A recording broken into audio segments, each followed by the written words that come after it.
para o corpo. Os dons têm o seu lugar, mas ele não ocupa o lugar fundamental. O caminho da edificação de Deus, de maneira mais excelente, não é pelos dons. Os dons têm o seu lugar, mas não é o caminho mais excelente. O capítulo 13 nos mostra o caminho excelente. É o amor. O amor é o caminho mais excelente. Então vamos observar os versículos 1 a 7 do capítulo 13. Paulo diz: se eu falasse as línguas dos homens e dos anjos, sem ter amor, seria como bronze que ressoa, ou como símbolo que retine. Se eu tivesse o dom de profecia, está vendo? Ele vai falar dos dons de profecia. E soubesse todos os mistérios de toda a ciência, a palavra da sabedoria, a palavra do conhecimento. Se tivesse tamanha fé, olha o dom de poder aqui, fé, capaz de transportar montanhas, operações de maravilhas, sem amor, nada seria. Se repartisse todos os meus bens para dar de comer aos pobres, se entregasse o meu corpo para ser queimado, mas sem ter amor, de nada me servirá. Está vendo aqui o versículo 28? Quando ele vai falar de outras esferas, de dons, ele vai falar de socorro, de milagres. Está vendo aí? Ajudas, né? No versículo 28. Versículo 4. O amor é paciente, é bondoso, o amor não é invejoso, não é jactancioso, não se envaidece, não faz nada indecoroso, não busca o próprio interesse, não se irrita, não se ressente do mal, não se alegra com a injustiça, mas se regozija com a verdade. Tudo sofre, tudo crê, tudo espera, tudo suporta. Está vendo o que é o amor? Irmãos, você sabe o que significa isso? Algo que a igreja tem negligenciado. Algo que nós não temos dado tamanha ênfase. Aqui você vê qual é o fundamento de dons, de ministérios.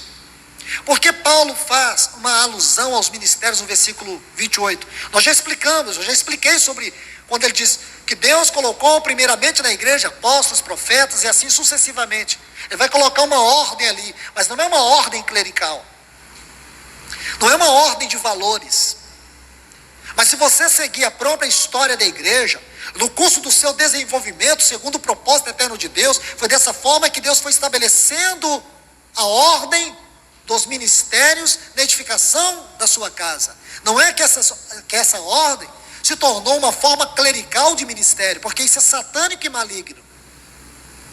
Até porque a exposição que Paulo faz no versículo 28 quanto a ministérios e serviços, e ministério também está incluído em serviços, porque os ministérios aqui, é o que Paulo escreveu em Efésios 4:11, apóstolos, profetas, evangelistas, pastores e mestres, tendo em vista que para os santos, para o serviço, para a edificação do corpo, para que todos cheguemos à unidade da fé e do pleno conhecimento do Filho de Deus, e não sejamos como meninos, agitados por toda roda de vento, de doutrina, das artimanhas dos homens que induzem ao erro. Para isso que Deus colocou ministérios da igreja, para que os santos sejam equipados para o serviço, para a edificação e para o crescimento, para que haja unidade da fé, para que não haja cristãos imaturos sendo levados por toda roda de vento de doutrinas, de tanto engano e de tanta mentira. Se Satanás tem tido preeminência em manifestar o seu engano no meio do povo de Deus, de maneira geral, é porque os ministérios não estão ocupando o seu ofício de acordo com a ordem estabelecida pelo Senhor na igreja. Nós precisamos colocar isso como alvo de nossas orações, para que o corpo funcione. E o corpo só vai funcionar se tudo estiver muito bem ajustado.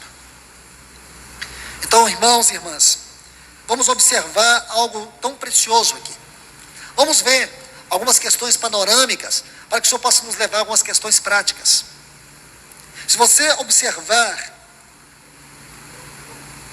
9 vezes, Paulo vai falar sobre o amor. Se você ver 9 vezes, a palavra amor ocorre aqui. Capítulo 13 e também no capítulo 14, versículo 1.